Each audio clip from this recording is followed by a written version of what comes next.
So I woke up to this interesting post by content creator Paul Joseph Watson, who is not shocked anymore. He actually understands the world. He claims that his wife visits London. He told her to be constantly aware of her surroundings and not display any possessions. The wife went shopping and she nearly got mugged outside of Selfridges. The wife is now scared to leave the hotel. The wife says that it's the last time she's visiting London. Now, the interesting thing about it is that if you were to tell a woman back in 2016 that she needs to constantly be aware and watch her surroundings, you could actually get cancelled for that in Britain. They would call it victim blaming.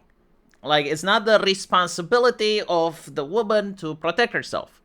It is the responsibility of men to teach other men not to mug. Now, the funny thing is that that type of mindset led women to believe that the government can fix their problems and they actually live in a safe society. And now it seems that things are changing. And I do believe that change is about to happen because there is a saying, you don't get change until women get affected. Like in every society, it doesn't matter how much men are suffering. The moment women get affected, things start to change. And the reason for this is that it's not just women's self-interest to change, but every single man has a level of inherent simpness into them. It's the lizard brain. It's something primal that can't really be explained or out-logic. Like when people, the average individual, like I'm not telling every single person, but statistically speaking, percentage-wise, when people notice that their wives, their daughters, their mothers are in danger, that strikes to something extremely primal in society. And so you also have the women that are going to try to change things. And on top of that, you have the men joining. And so if the situation is really this bad, and I do believe it is, you're going to see a change in British society. Whether it's for better or for worse, I don't know. But like change is definitely about to happen in the future. Culturally speaking, right? Like not politically, not voting, but like the way people behave and act towards this. Because like British people are starting to live in Eastern Europe. They don't know yet. Like these types of advices are the type of advices that my mom would give to me. Like this is how you behave in Eastern Europe. Like make absolutely sure you're not carrying anything of value. Try to stay in safe places, like stay to the hotels, don't go on the streets, right? So like they're now living in Eastern Europe and you're going to see them having a Eastern Europe mindset. But while this is happening, I want to show you something else that's interesting. Now, this news became international, especially due to Twitter and other social media platforms. Like even people in Romania have heard about it and they were abhorred.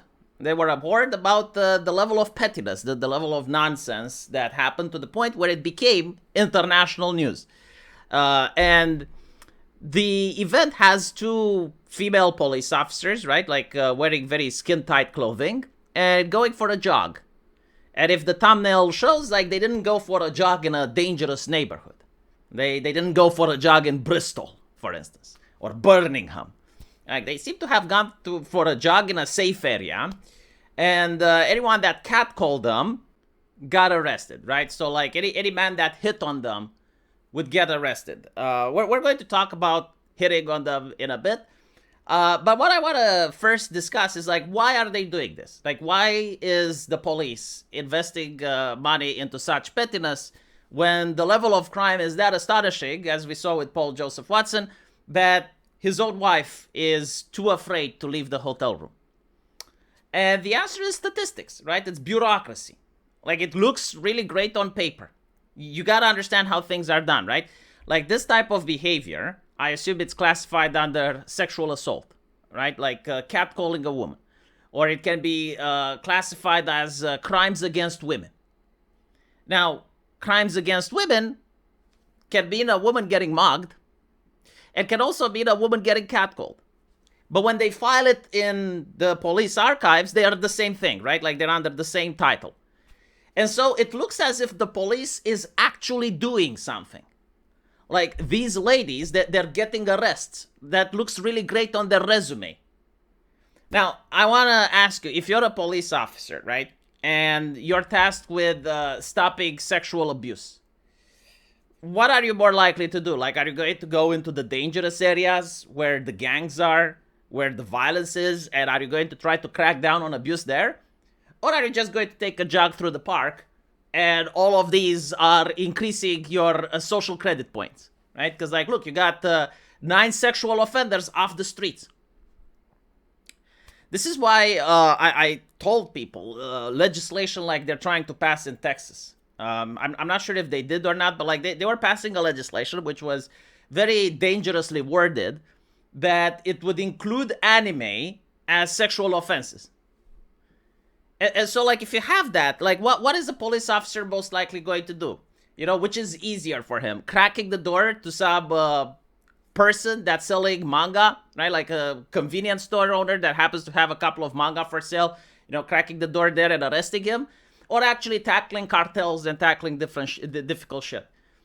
Like, from the point of view of the public, like, they see statistics and they see, like, yes, like, the police is cracking down on real criminals, right? Like, it's cracking down on sexual assault.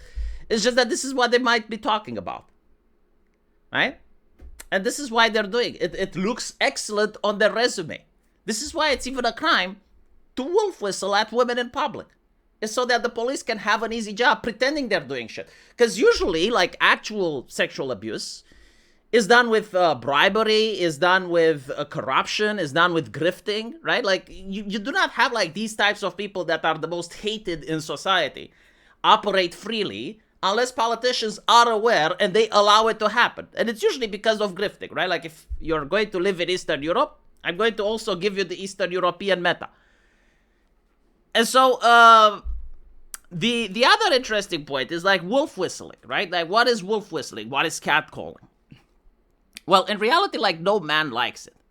No man likes knowing that his daughter or his wife or his mother got catcalled in public, right?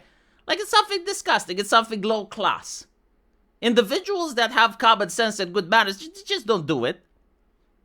But, like, there is a difference between living in the society of safetyism and the society of common sense.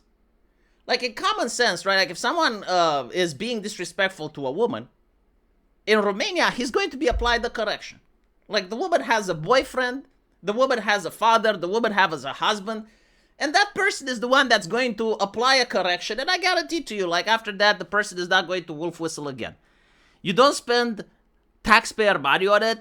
It doesn't have to get to prison. It's like immediately done, right? It's literally what feminists were asking, like, teach men not to rape. Like, literally, that's happening in Eastern Europe, right? You try to pull this shit in Russia or in other places, and you're going to fuck around and find out.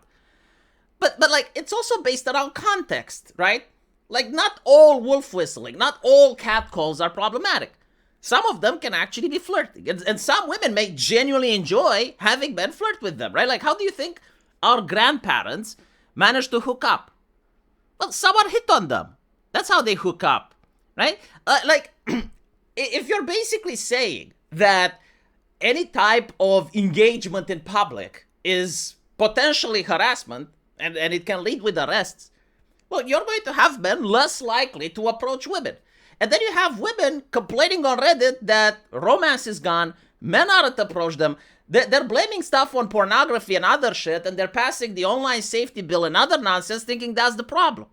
It's like, well, I'm sorry, but, like, this is part of the problem, you know? Like, if you read any type of romance, or even erotica from the 90s and before that, a lot of the hookups happen on the street.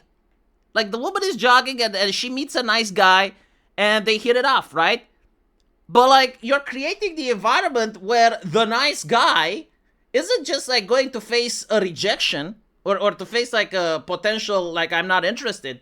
He can face now potential criminal liabilities, lose his job, has his name tarnished, reputation destroyed. And so, like, how are men supposed to meet? And the answer is dating websites, right? Like, the only way to flirt now seems to be dating websites, which are problematic in themselves because of the culture they're fostering. And so, like, anything that your grandmother and your grandfather used to do is now considered haram, is considered bad.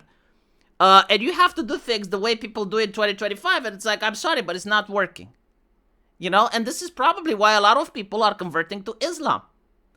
If you actually look at the trend, There's a lot of British people that are actually converting to Islam. And the number one reason is because they get hierarchy, they get order in their life.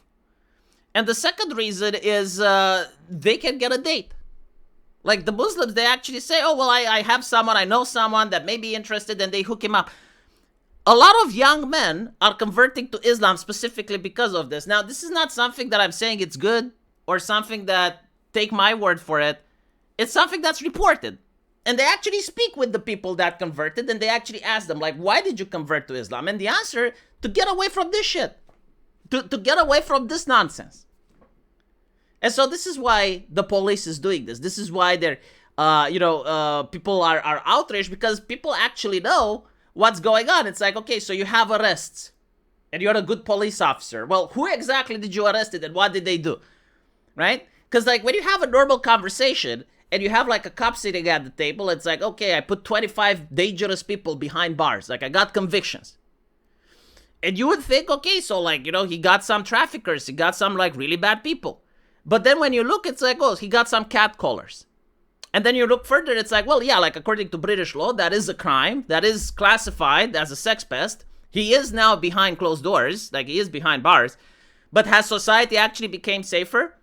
Well, no, because the actual people that are part of gangs, or they're using knife violence, or they're doing mugging and shit, they're still on the streets. And the police officer looks good as if like they fix society. And so until this doesn't get called out, until more people aren't being made aware of this type of policing where they go after petty shit, after nonsense, and it's not even about like resource management or resource allocation. It's like the simple fact that they can choose to go after the easy stuff, which is classified as a lot more dangerous than it actually is, and the result is a more dangerous society where Paul Joseph Watson, the wife, can't travel through London alone. Let me know what you guys think, though. And as usual, I'll see you in the comment section. Take care.